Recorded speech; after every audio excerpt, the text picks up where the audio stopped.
First of all, thank you for joining us. And my first question is, maybe would you describe the meeting of Foreign Minister of Turkey? Thank you for this opportunity. For me, this is, of course, first of all, opportunity to speak to you and through you, to your colleagues, to the Turkish society, because I have the feeling that sometimes there are some perceptions in both societies which do not necessarily reflect the true, real relations and perceptions among the two leaderships of the two countries. So I think this is a very good opportunity. I just had a meeting with Minister Fidan. That was, of course, obviously not the first meeting of ours. We had a very good discussion about our bilateral agenda, the steps that have been implemented bilaterally, but also the plans, and general regional issues as well, as you may assume. Maybe you can specify maybe tangible consequences. Look, if you speak about the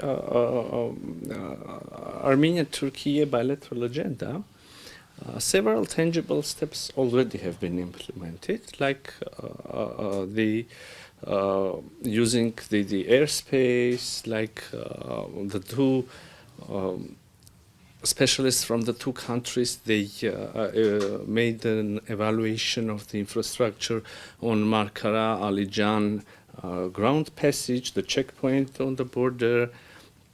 Also, two countries bilaterally jointly made an evaluation of the infrastructure of Gümrük-Ars railway, the part which is on the border.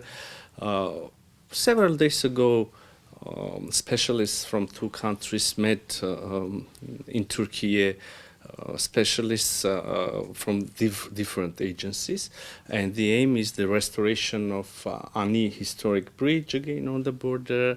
There are several other plans, so the things are moving, the things are happening. At the same time, I cannot avoid saying that there are also some agreements which are not being implemented, like we had an agreement to open the border for third country nationals and also citizens of Armenia and Turkey who have diplomatic passports. This agreement is not still unfortunately being implemented. But also we both have the understanding that the final goal, the aim, is to fully normalize relations, including establishment of diplomatic relations and including opening the whole border. Moreover, today, interestingly, me and Minister Fidan and the delegations, we discussed opportunities that can bring normalization of relations.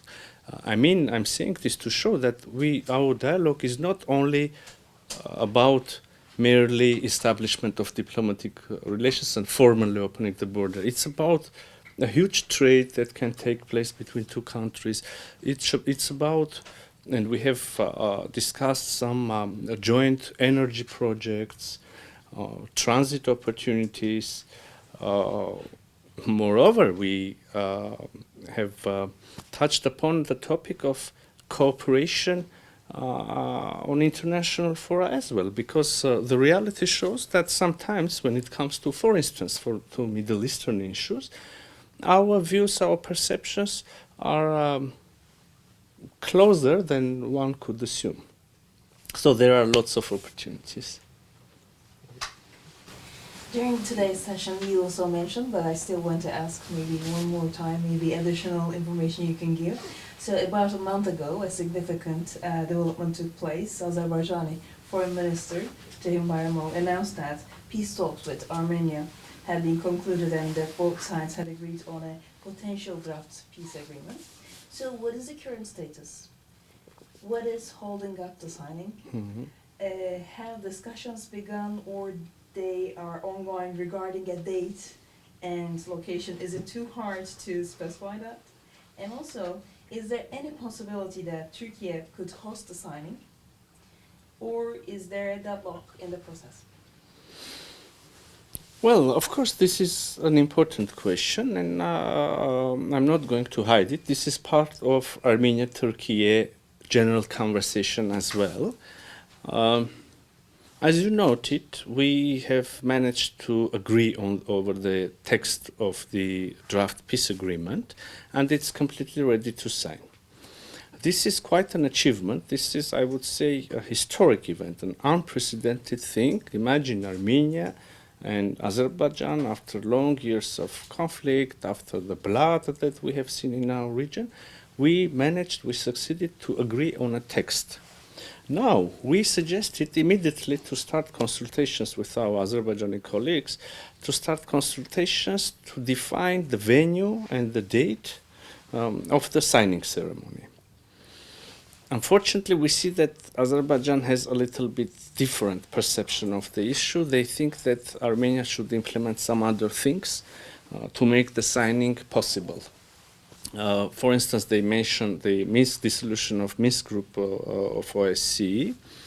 And our perception, our response is that we are completely ready to initiate the process of dissolution of Minsk group of OSCE. But our understanding is that if there is no conflict, and the Minsk group is about conflict, if there is no conflict, then there is no need for this Minsk group as well. But we should see the, if I may say so, institutionalized ending of the conflict, which is signing and ratification of peace treaty. So we believe, and we proposed to our Azerbaijani colleagues to sign two documents on the same day. First, peace treaty, the peace agreement between our two countries, and secondly, a joint application to respective, secretariat of OSCE about our intention to initiate this process of dissolution of Minsk group. Also, our Azerbaijani colleagues make continuous references to the Constitution of Republic of Armenia. They demand an amendment in our Constitution. They say that in our Constitution, in preambular part of the Constitution, we have a reference to our Act of Independence, which is true, in which we have a territorial claim against their territorial integrity, which is a little bit not true, because only those parts of our Act of Declaration of Independence are valid in the sense of Constitution, which are literally quoted in the Constitution. Moreover, the agreement which we are going to sign, it addresses the issue. So, and here I need to give a little bit more details to understand fully the situation.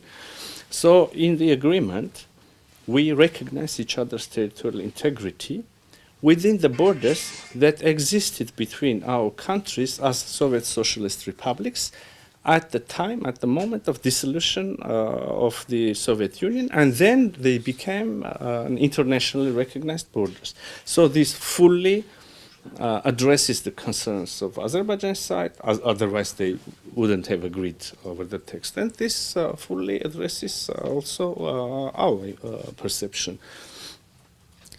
If we sign this treaty during and within the process of ratification should go to our constitutional court for a conclusion, for an opinion. This is our legal procedure. So if our constitutional court says that this sentence, this provision fully complies to our constitution, I mean, not having any territorial claim beyond the borders, which is acceptable for Azerbaijani side, which is internationally recognized. So if the Constitutional Court says that this sentence, these provisions, correspondence complies with our Constitution, that means there is no issue. So the answer, the solution, is not beyond the peace agreement, but it is within, it is inside the peace agreement. And the shortest way to address the issue is to sign and ratify this peace treaty. At the same time, I can say that, of course, theoretically, there is a possibility that Constitutional Court gives a negative conclusion. They say that this does not comply with the Constitution. But I have a solid basis to say that most probably they will say yes, they will give a positive opinion. Because, yes, this is very interesting, several months ago, in September, our Constitutional Court gave an opinion on a very similar issue. We had another document signed between Armenia and Azerbaijan. This was the first ever international document signed between two countries. This was the regulation of joint works of respective border commissions. In other words, the delimitation commissions. So in this regulation, we, the two countries, again agreed that the basis of delimitation should be the Almaty Declaration, which says almost the same which I just quoted. The borders are those which existed at the time of the dissolution of Soviet Union. So again, to ratify the document, we applied to our Constitutional Court. And our Constitutional Court said that this fully complies with our Constitution. So I have a solid ground to suppose that in case of the peace agreement, which says the same thing, there is a good chance that our Constitutional Court again will say that this corresponds to our Constitution. So there is no issue. In parallel, we see and we have our own concerns regarding the Azerbaijani Constitution. And again, I will explain. This is not just a mere mirroring of the issue. In their constitution, they have a reference to their Act of Independence. So in their Act of Independence, they declare that this Republic of Azerbaijan is the successor of First Azerbaijani Republic, not the Soviet one. And the First Azerbaijani Republic, which existed before the Soviet Union, declared their sovereignty over much larger territories than today's Azerbaijan. It includes more than 60% of today's Armenian sovereign territories. So we see, we have our own concerns, but why aren't we raising this issue continuously? Because we see, as I said before, in case of our constitution, the solution is in the peace agreement. We sign it and we address the issue. That's it.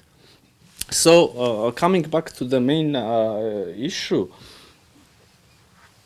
we are very constructive. We are very flexible. We have worked hard to have this text. Now it's ready to sign. There is no single peace agreement in the world that addresses all possible issues. If the two societies, any two societies, have the history of enmity, history of hostilities, they cannot solve everything by one document. And in our peace agreement, we establish a bilateral mechanism, a bilateral commission to oversee the implementation of the agreement, to handle all possible hardships, turbulences which can and definitely will occur, but we establish a mechanism to manage this process. So again, the expectation that all possible questions should be answered before they can sign, I would say is not fair and is not realistic. So what should we understand? Are you still negotiating? And do you have an offer for the time and place? And can Turkey will be the host? Yeah, I'm sorry, I forgot that part of that part of the issue. Yeah, because I think this is important for everybody to understand all the nuances. Otherwise, you won't have the clear picture of where we are currently. Yes, we do negotiate because there is no other option. Which is the alternative of negotiations if we do have a peace agenda? So we continue the conversation. As for the venue, you know, it's not important. We can sign it. There is an idea to sign it on the border between Armenia and Azerbaijan. There are several other capitals who suggest their services. I'm not excluding anything. I haven't got that proposal. I'm not excluding anything. So, Mr. Just the follow-up of the first question of my colleague. By the way, I also followed your interesting debate with Bayramov and your Georgian counterpart. I mean, as you explained it, there's a solid demand by Azerbaijan to change your constitution. So, a short question, would you consider a constitutional change? I mean, there were talks of holding referendums in Azerbaijan. So, would you consider a constitutional change to sign a peace agreement with Azerbaijan or not? When the democratic revolution in Armenia took place and our current ruling party came to power, we almost immediately said that we are going to amend our constitution. Moreover, it's as I see it now, it's going to be a new constitution, not even an amendment of an existing one. And the mandate of the current commission, which is preparing the constitutional amendments, discussing the I don't know, legalistic and legal mechanisms, the mandate is coming to its end in 2026, I believe, and in 2026 we are having parliamentary elections. So since 2018 we have been speaking about the necessity of new constitution, and it is in our agenda, so we are going to have it. But connecting it with Armenian and Azerbaijani normalization is not constructive, is not again, I will come back to my previous formulation. You have two choices, two options. You can sit and wait until all answers to all possible questions are given and then only act, or you can start. I will use the same thing that I said during the panel discussion. Putting a brick and then another brick and then another brick, start the process of normalization, and I'm confident that sometimes later we can look back and see that we have built a solid, a powerful bridge. So we suggest to start immediately. Do you find the Azerbaijani demands, not only the amendment of the preamble or the OSCE mission or even the EU mission, the monitoring mission, even though many of these demands are already addressed, as far as I understand from your comments, within the peace treaty, like, do you find them like with good intentions, or do you think Azerbaijan has a broader imagination or agenda over here?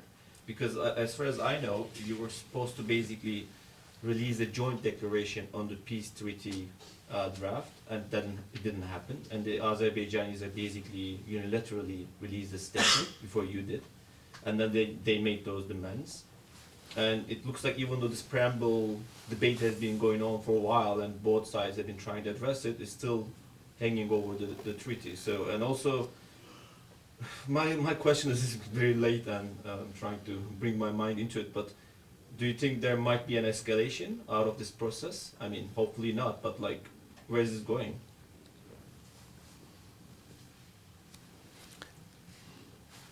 Very important question. Regarding the details, for instance, the European monitoring mission, the mandate of the mission is in general to support the normalization process, to support stability along the border between Armenia and Azerbaijan. And as soon as we have a peace treaty entering into force, we won't be needing this monitoring anymore.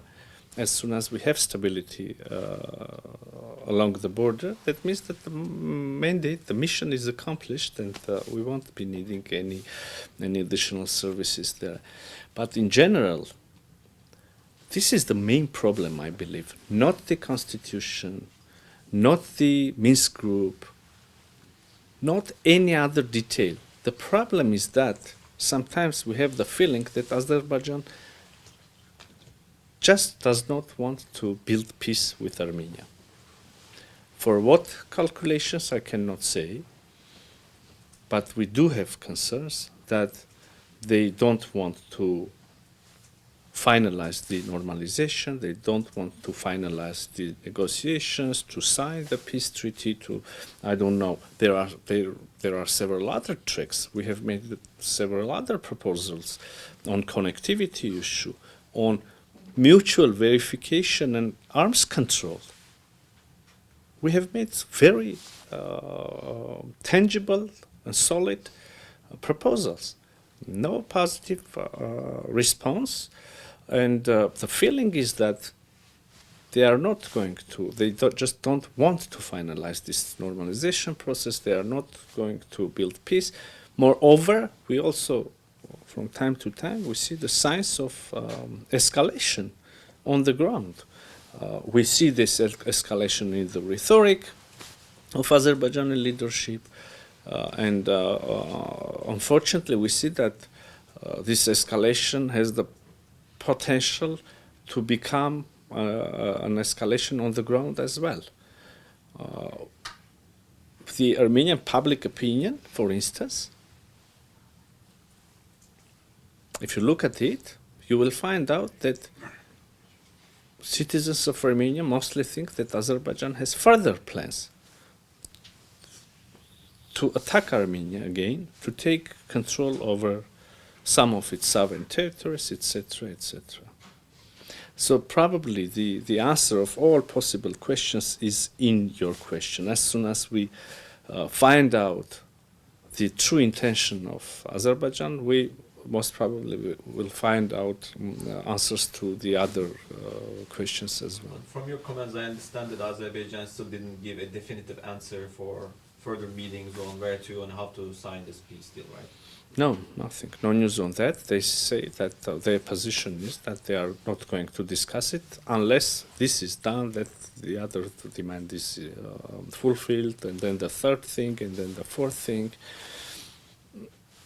Yeah, this is the reality, but we continue speaking to them. Turkey can play a constructive role to bring both sides, like Obviously. the leaders level? Absolutely. And you discuss it with the foreign minister? Yes, and you know, and Turkey's public position is that we are doing very well. This is my interpretation. I'm not literally quoting any statement by Turkish officials, but my overall impression is that Turkey's position is the following: that yes, we are doing very well on our bilateral track. We have this project, that project. We have the intention to fully normalize Armenian-Turkish relations, but we cannot do it completely before the Armenian-Azerbaijani normalization is completely implemented. So our perception, my personal perception, is that if we start with the other end, if we succeed to fully normalize Armenian-Turkish relations, that will obviously and definitely, for sure, have its positive impact on Armenian-Azerbaijani relations. But this is an issue, this is a question that, I mean, everyone has her answer to.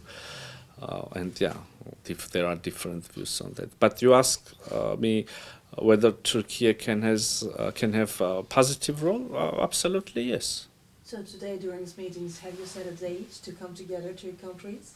Or do you think that there can be another option? I mean, what can be the underlying reason for Azerbaijan with that? Well, there is US effect. There is no plan or agreement to come together, the three countries. Your question was about that. But there are several discussions. Hopefully we will have a happy end to this story. For example, what did Hakan Fidan told you when you say that if we normalize Turkey-Armenia relations, that might have a positive effect on the other side? What was his reply? It's probably worth asking this to our Turkish colleagues. Really? Tomorrow? Yeah, if you have an answer, please share it with me. I'll text you. So you said the general elections are next year, right? In 2026. Yes. So if there is a change, if the government changes, will there be a reversal in the stream about the negotiations? An interesting aspect of the whole story. I can say for sure that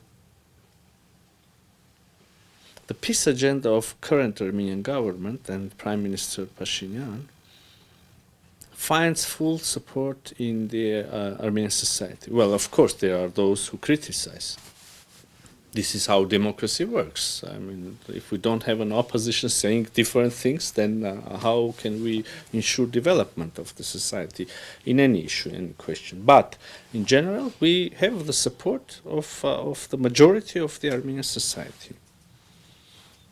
What about the parliament? In the parliament as well, we have the majority. But time passes, and if the Armenian government does not deliver a tangible outcomes of normalization process, even those who believe in peace agenda will come up with a question asking, okay, peace agenda sounds nice, but you cannot build peace alone. It looks like your neighbors do not share your vision of peaceful and prosperous region and normal relations with the neighbors. This means that it makes no sense for me to support your peace agenda tomorrow as well. So I'm saying this to show that we have the support, but nothing is unlimited in this world, and things may change. Of course, but at the same time, it is obvious that if we have results in normalization, if we, for instance, sign a peace treaty, open the communication infrastructure, people restart, I would say, trade, people would start interactions, humanitarian issues are being addressed, etc., etc., it will make the natural, neighborly development of relations natural, normal, and the reverse to the era of hostilities would become more and more, less and less tangible, less and less realistic. The same I can say for the case of our normalization with Turkey. If we start, if we already have made several joint things, if we open the border, if we start implementing joint energy projects, if the direct trade increases, that will change the mood, that will change not only the mood in our societies, that will change the whole region, I believe. We do have this window of opportunity. We do have public opinions supportive to this opportunity more than ever in the past. So we have a choice. We can focus on obstacles, we can focus on history, on the past, or we can focus on present and build better future. We should decide jointly. Did you have any interactions with the Trump administration? Because with Biden administration, you signed some important agreements before the departure of the last administration. But with the Trump administration, did you have any engagements? Because as you know, there are like lots of talks about Witkoff visiting Baku and signing potentially or proposing the signing of an Abraham Accord that can give security guarantees to Azerbaijan. And of course that will basically change the balances on the ground as well, and it will empower Azerbaijan through the horizon. So do you have any engagements with Trump? So Yes, we do. That's why I was asking any US effect. Yeah, I remember that you also asked about the United States. We do have engagements. The U.S. administration welcomed, the new administration welcomed our statements on agreeing over the text of peace agreement. I can also say that there is an interest in new United States administration towards normalization of relations between Armenia and Azerbaijan. We see the signs of it. And if this results in a positive contribution, then why not? You mentioned that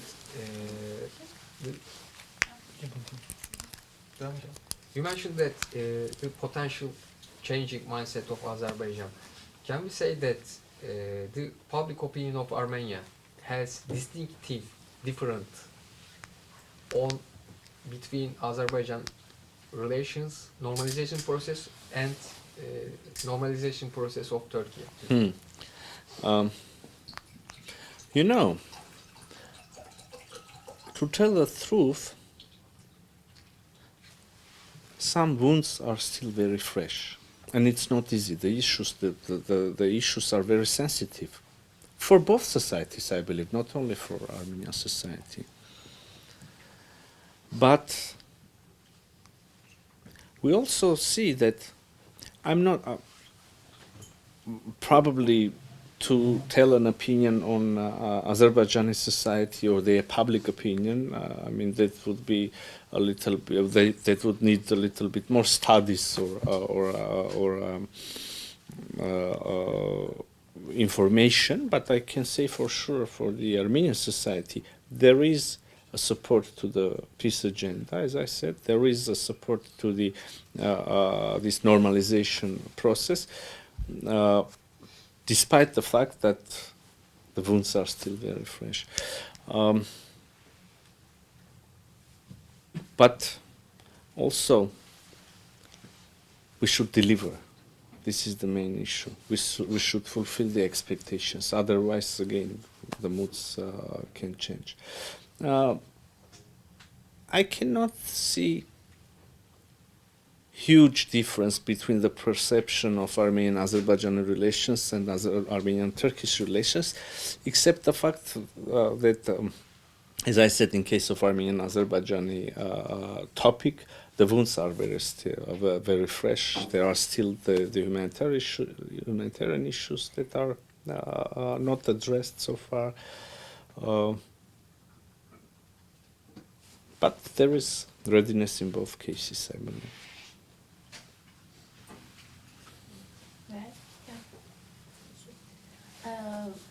What I'm going to ask is, you said wounds are very fresh, but last month Armenian Prime Minister Pashinyan made remarks to Turkish journalists in Yerevan that were widely interpreted as signaling a new chapter in relations between two countries. Pashinyan said, "Our official position is that international recognition of Armenian genocide is not currently among our foreign policy priorities."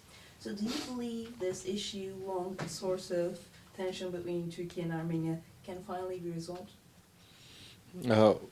Prime Minister said that. Moreover, I myself said that in the parliament. But, you know, history is history. Memory is memory.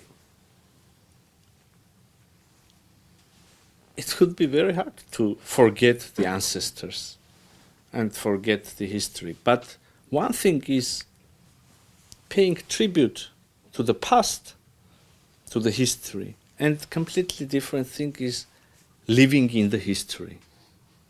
It is very easy to remain in the past. Most probably, moving forward needs a little bit more courage, a little bit more understanding, and a little bit more focus and belief in future. So we prefer future. We jointly should do that. You know, I cannot do it alone. My Turkish counterpart cannot do it alone. No one can do it alone. But together, we can remember the history, but we can move forward and build better future. Time and again, I'm not getting tired of repeating this sentence today. It's a matter of choice. What are we choosing? Can we say that these comments of the Prime Minister of Armenia is unprecedented for statesmen saying by Armenian side? Well, to say so, we need to do a little bit.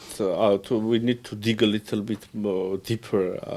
I believe there have been signs from the Armenian authorities in the past as well. There have been signs. Once we even succeeded to sign protocols, and then we gave up with their ratification. So. I'll go back to Turkey's role. You said that Turkish Foreign Minister obviously will speak on behalf of Turkey, which we will ask tomorrow. But I'm going to ask to you, did you ask Turkey to play any facilitator role between Armenia and Turkey in this difficult time? I mean, in this deadlocked, obviously, talks between Armenia and Azerbaijan. Look, the short history of Armenian-Azerbaijani negotiations show that there have been several facilitators, moderators, like Russian Federation, like the United States, like the European Union, different countries. But the history of Armenian and Azerbaijani negotiations show that when we had bilateral negotiations, those negotiations were the most successful. So probably we can have engagement of all the countries which are interested in peace in South Caucasus, in peace between Armenia and Azerbaijan, in some way. But when it comes to concrete negotiations, when we are left alone, the two countries alone in the room, we are able to talk directly. We have the contacts. We easily exchange thoughts.